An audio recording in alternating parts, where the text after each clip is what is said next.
मीन राशीसाठी हा सप्ताह थोडासा प्रतिकूल प्रतीत होत आहे, म्हणजेच काही अप्रिय घटना घडण्याचा हा सप्ताह तुमच्यासाठी असणार आहे। तरी अजिबात काळजी करू नका। नवीन प्रकारच्या अडचणी अचानकपणे तुमच्या समोर येतील आणि त्यामुळे आपण थोडेसे गोंधळूनही जाल, परंतु संयम बाळगल्यास याच्यावरही न भीता तुम्ही मात कराल। सध्या आपल्या प्रत्येक कार्यासाठी हा काळ थोडासा प्रतिकूल प्रतीत होत आहे आणि त्यावर किंवा त्या परिस्थितीवर मात करण्यासाठी आपल्याला लागणारे धाडस ही कमी पडेल की काय याची भीती आपल्याला राहील। सध्याच्या या अवघड काळामध्ये नाउमेद न होता आपले मानसिक स्वास्थ्य सांभाळणे हेच महत्त्वाचे आहे। आपण कधीच कोणावरही डोळे बंद करून विश्वास ठेवत जाऊ नका। सोबत दुसऱ्यांच्या गोड बोलण्यावर तर कधीच विश्वास ठेवू नका, कारण कधी ते आपला घात करतील ते कळणारही नाही। कोणतेही महत्त्वाचे निर्णय घेताना जरा विचार करून आणि प्रॅक्टिकली घेत चला। उगीचच भावनेच्या भरामध्ये घेतलेले निर्णय आपल्याला महागात पडण्याची शक्यता आहे। सोबतच निर्णय घेताना त्या परिस्थितीचा अंदाज घेऊनच मग निर्णय घ्या आणि तेच तुमच्यासाठी योग्य राहील। आपण थोडेसे स्वतःच्या बोलण्यावर नियंत्रण ठेवत चला। गरज नसताना उगीचच कोणालाही फुकटचे सल्ले किंवा स्वतःचे मत लादू नका। आपल्या कुटुंबामध्ये अचानकपणे खर्च वाढण्याची शक्यता आहे, त्यामुळे आपल्यावर आर्थिक ताण वाढेल। शेअर्समध्ये किंवा छोट्या गुंतवणुकीत जर तुम्ही पैसे गुंतवलेले असतील तर त्यामधून आपल्याला थोड्या प्रमाणात का होईना परंतु आर्थिक लाभच मिळतील आणि सध्या आपल्याला याची खूप मदत होणार आहे। एक आधार आपल्याला मिळणार आहे। वाहने चालविताना सांभाळून चालवा, कारण छोटा मोठा अपघात होण्याची शक्यता आहे। कोणतेही कर्ज घेताना नीट विचारपूर्वक तुम्ही घ्या, कारण नंतर आपल्याला त्रास होणार आहे। कर्ज फेडताना तुम्हाला थोडासा त्रास अनुभवावा लागणार आहे, त्यामुळे आधीच नीट विचार करा। एखादी नवीन कार्य करताना जर मनामध्ये कोणत्याही प्रकारच्या शंका आल्या तर त्यांना दूरच ठेवा, कारण कार्यामध्ये किंवा करत असलेल्या कामामध्ये अडथळे निर्माण होतील। विवाह इच्छुकांसाठी विवाह जुळण्याची शक्यता आहे। आपल्याला पसंत असलेल्या व्यक्तीबरोबरच तुमचे विवाह जुळतील, तरी प्रयत्न करणे थांबवू नका।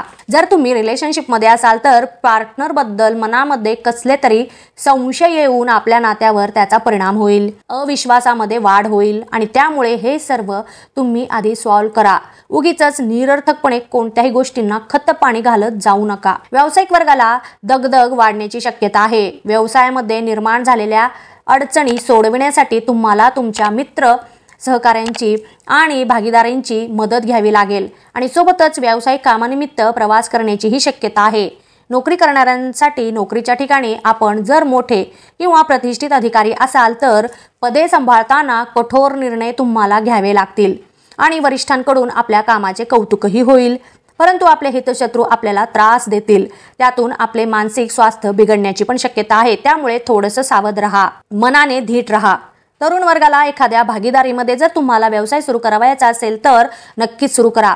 सोबतच आपल्याला हवे असलेल्या भांडवलाची ही सोय आपल्याला मिळून जाईल। महिला वर्गाला हा काळ घरगुती अडचणींना सामोरे जावे लागणार आहे।